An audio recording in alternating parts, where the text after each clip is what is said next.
2월 20일 월요일입니다. 오늘 새벽 우리에게 주시는 하나님의 말씀은 사무엘상 3장 1절로 9절까지의 말씀입니다.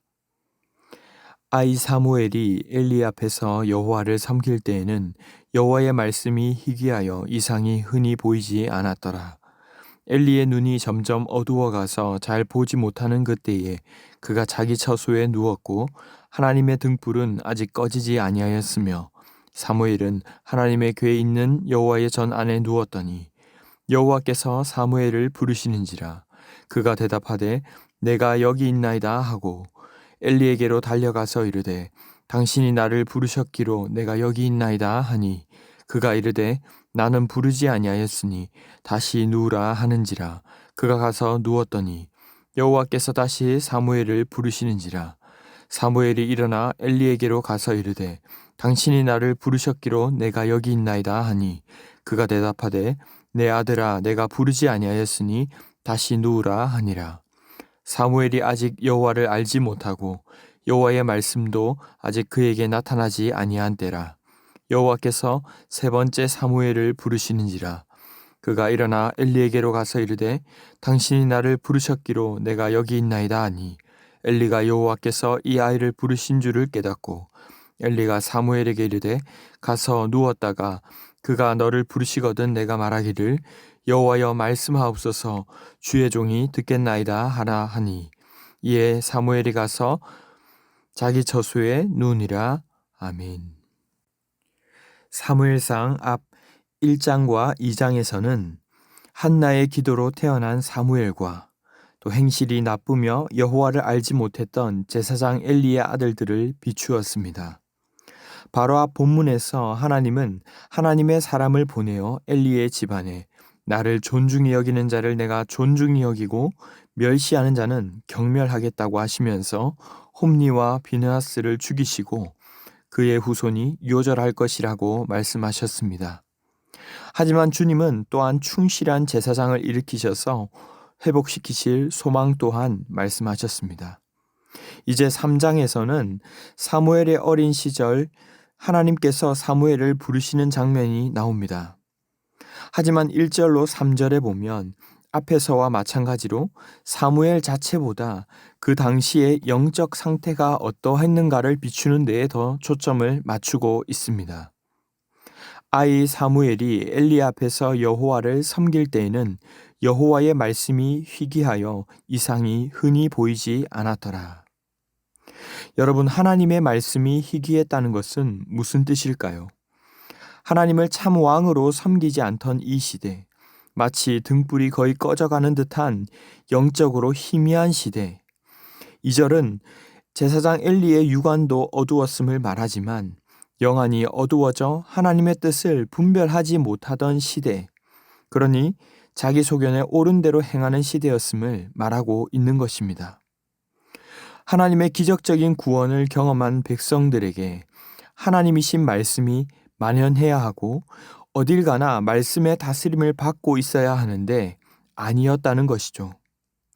종교의 고갈은 없어 보이지만 말씀의 고갈로 하나님의 침묵이 이어지던 때입니다. 그런데 오늘 사무엘이 어디에 누워 있습니까? 3절에 하나님의 궤가 있는 여호와의 전 안에 누워 있습니다. 그리고 침묵을 깨는 하나님의 음성이 사무엘에게 들려지는 것이죠. 4절에 여호와께서 사무엘을 부르시는지라. 그가 대답하되 내가 여기 있나이다 하고. 하지만 5절에 사무엘은 엘리가 부른 줄로 알고 엘리에게로 달려갑니다. 당신이 나를 부르셨기로 제가 여기에 왔습니다. 나는 부르지 아니하였으니 다시 누우라 하는지라. 그가 가서 누웠더니. 6절에 여호와께서 다시 사무엘을 부르십니다. 똑같이 사무엘이 일어나 엘리에게 가서 말하자 엘리는 부르지 않았으니 다시 누우라고 말합니다. 7절 말씀은 사무엘이 아직 여호와를 알지 못하고 여호와의 말씀도 아직 그에게 나타나지 아니한 때라고 말씀하죠. 그리고 8절에 여호와께서 세 번째 사무엘을 부르셨을 때 역시 엘리에게로 찾아오자 엘리는 하나님이 사무엘을 부르셨다는 사실을 인지합니다. 그는 사무엘에게 이렇게 말하라고 합니다.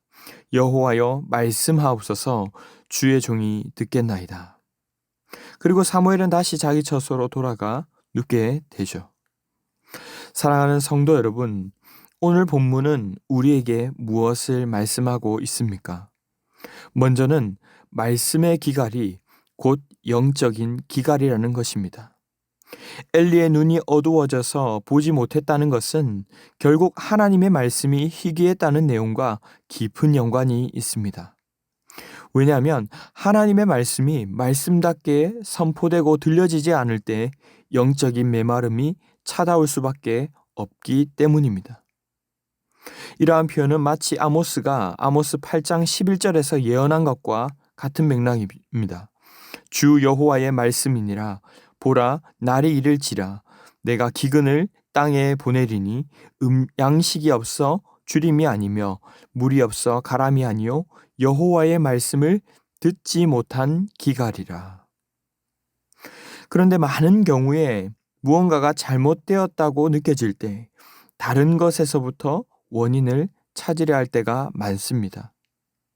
무엇을 가져야 하는데 가지지 못해서 혹은 어떤 사람 때문에 계속해서 외적인 것에서 원인을 찾으려 합니다.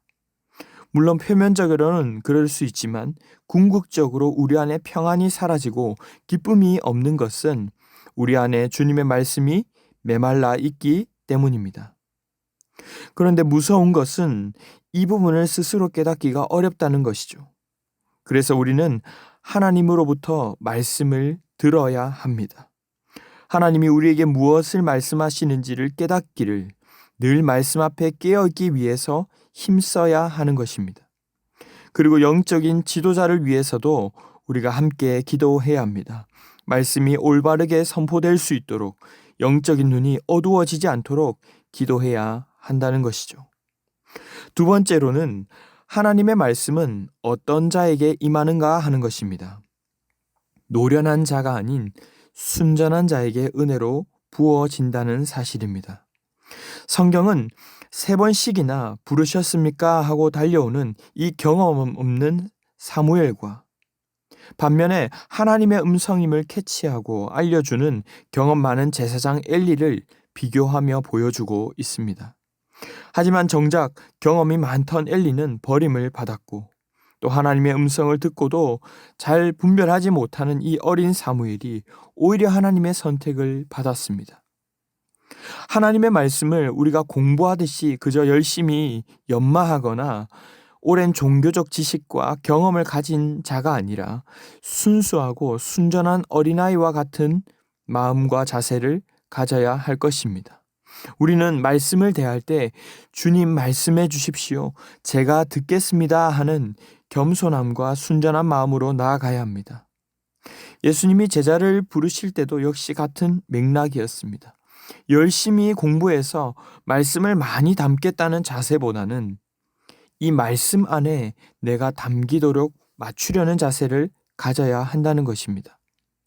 우리는 간혹 열심히 양육받고 훈련받고 노력해서 탁월해질 때 하나님이 쓰실 것만 같은 착각에 빠지고 합니다. 하지만 주님의 은혜는 노련한 자가 아닌 순전하고 겸손한 자에게 임한다는 사실을 기억하십시오. 주님, 말씀해 주십시오. 저는 아무것도 아닙니다.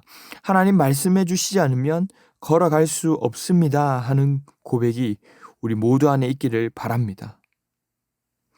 말씀에 기꺼이 순종하는 우리 모두가 될 수 있기를 축복합니다. 이제 말씀을 맺겠습니다. 오늘날 우리는 어떤 시대를 살아가고 있습니까? 어쩌면 엘리와 사무엘의 시대와 마찬가지로 우리는 말씀의 홍수 속에서 살아가고 있습니다.